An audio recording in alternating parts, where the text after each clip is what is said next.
Right, let's now welcome Professor Gilbert Khadiagala, Professor Emeritus on International Relations at Wits University, to also weigh in on the AU Summit, which is wrapping up today in Addis Ababa in Ethiopia. Professor, thank you so much for joining us today as always. So the new members, including the chairperson of the AU, have been selected. Let's talk about your assessment of the new deployees. It's a very strong team compared to, I think, the previous one.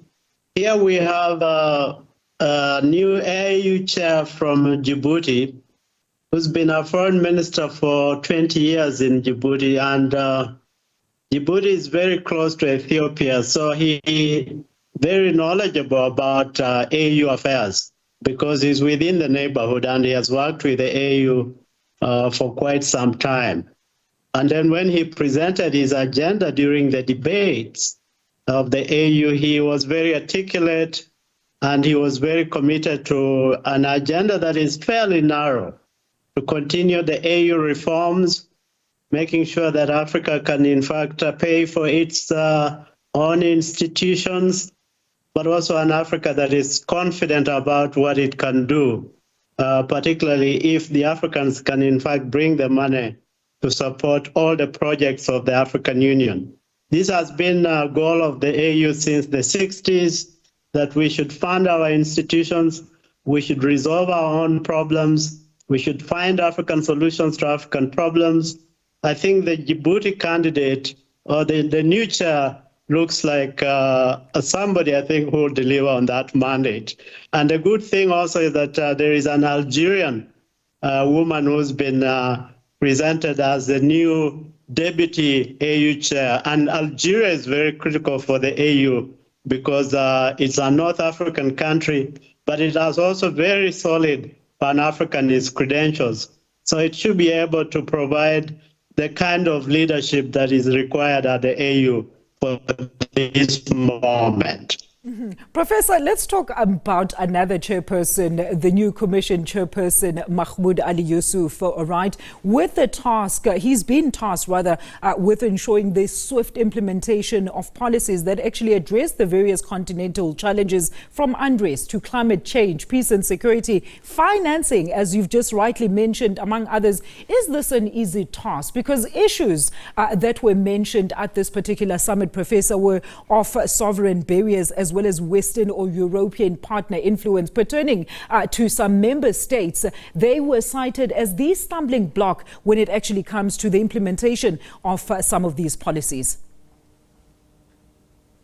These have been perennial problems in Africa. The AU is not as coherent an institution as we hope it should be, because it's an institution of 55 members, countries with very many agendas.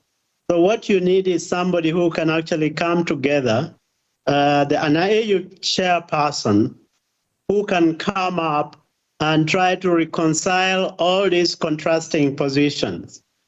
And I think Mr. Yusuf should be able to begin that goal of uniting Africa around some core objectives. Of course, we can't unite on everything. And this has been tried before, it has failed. We have asked member countries, every African wants the AU to be fully funded by AU member states. We haven't done that well before, and I think we are going to face the same problems. The issue is whether we can unite around a few key priorities.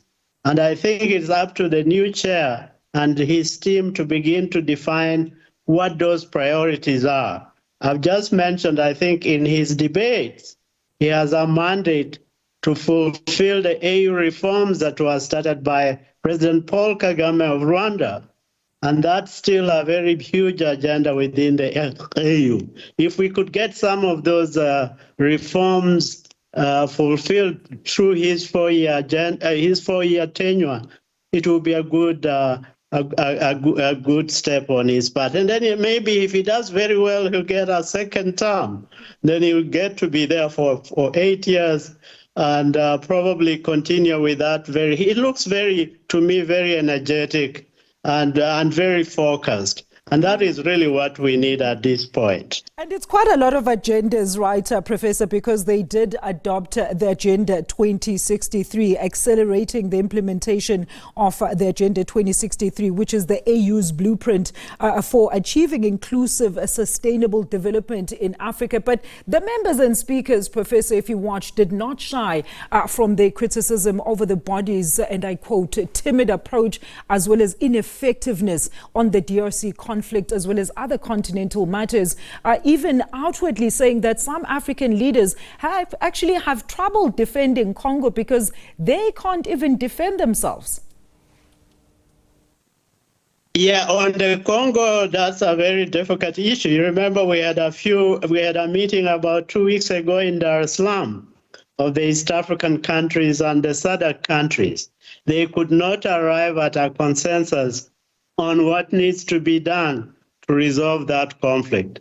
So the new chair, I think, is correct in saying that we need unity, because the 2063 agenda says we need a prosperous, we need a unified Africa by 2063, but it has to resolve conflict.